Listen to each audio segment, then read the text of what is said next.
SRv6 and network slicing are popular technologies in the IP field. If they are combined, how would we perform configuration?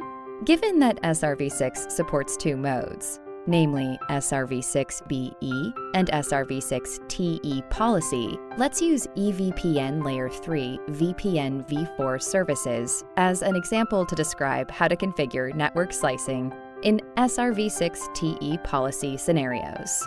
Network slicing enables us to create multiple logical network slices on top of a shared network infrastructure, with each slice serving a specific type of service or industry. Without network slicing, all services are carried on the same physical network and are likely to affect each other. Although paths can be planned through SRv6 TE Policy, it is not possible to avoid services impacting each other. In SRv6 TE Policy scenarios, configuring network slicing ensures that services are separately carried on dedicated logical networks. This eliminates the risk that services affect each other and further guarantees high-value services. PE1, the P, and PE2 all belong to AS100. A bidirectional SRv6 TE policy needs to be established between PE1 and PE2 to carry EVPN L3VPNv4 services. In addition, to isolate services, network slices need to be created between PE1 and PE2 so that SRv6 TE policy services can run on these slices. We've described the configurations involved in EVPN L3VPNv4 over SRv6 TE policy scenarios in another course. You can find that course by visiting the URL shown on the screen. This course mainly focuses on network slicing-related configurations.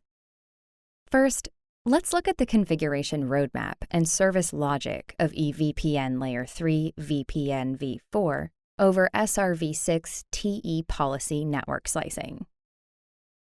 In terms of the configuration roadmap, EVPN L3VPNv4 over SRv6 TE policy network slicing scenarios require two more steps than EVPN L3VPNv4 over SRv6 TE policy scenarios. We'll describe these steps later. In terms of the service logic, slice IDs are used to bridge the control and forwarding planes. In network slicing scenarios, we need to configure colors for routes to identify service intents.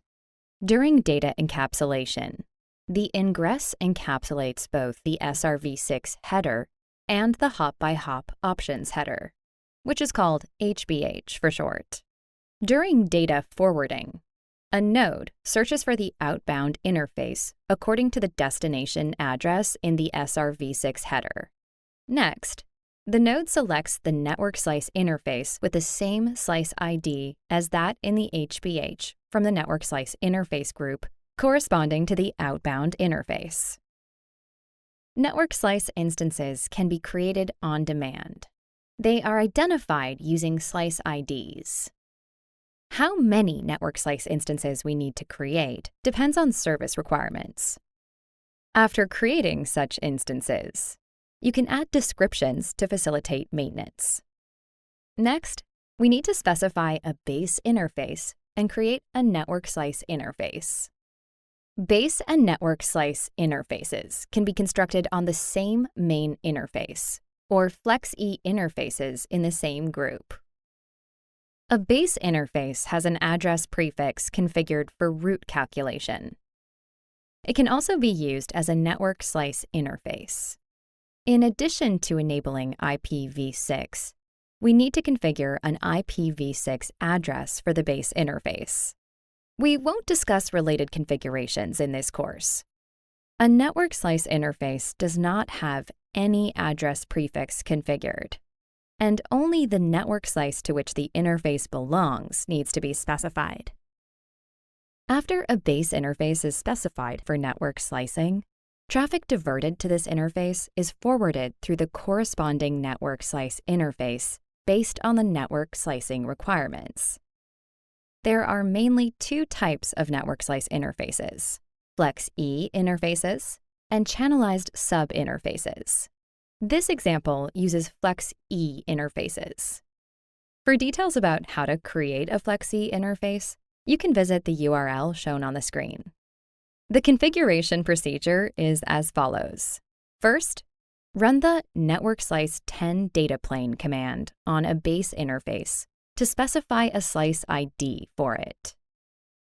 If the data plane parameter is configured, the interface can also function as a network slice interface to forward data.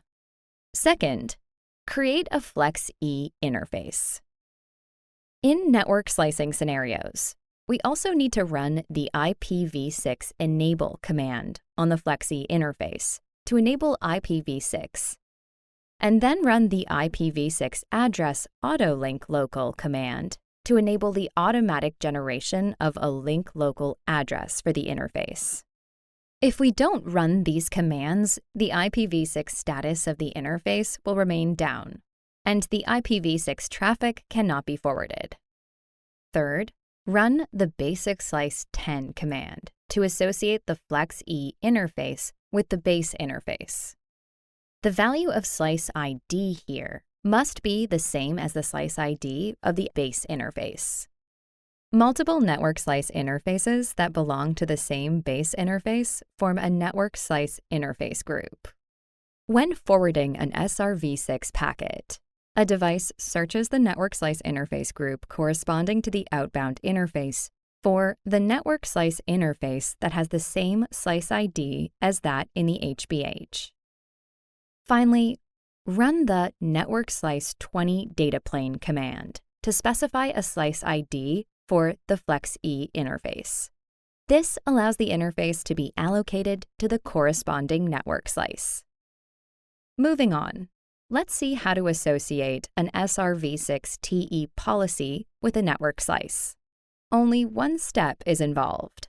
That is, run the network slice 20 data plane command in the candidate path view of the SRv6 TE policy to specify a slice ID. In this way, the SRv6 TE policy is associated with the corresponding network slice based on the slice ID. If there are multiple candidate paths, you can configure different slice IDs. Finally, let's look at data forwarding. In EVPN Layer 3 VPNv4 over SRv6 TE policy network slicing scenarios, the ingress also encapsulates an HBH, which carries a slice ID. During forwarding, each node selects a network slice interface with the same slice ID as that in the HBH. The interface is selected from the network slice interface group corresponding to the outbound interface. In this way, EVPN Layer 3 VPNv4 services can be carried on the dedicated slice network.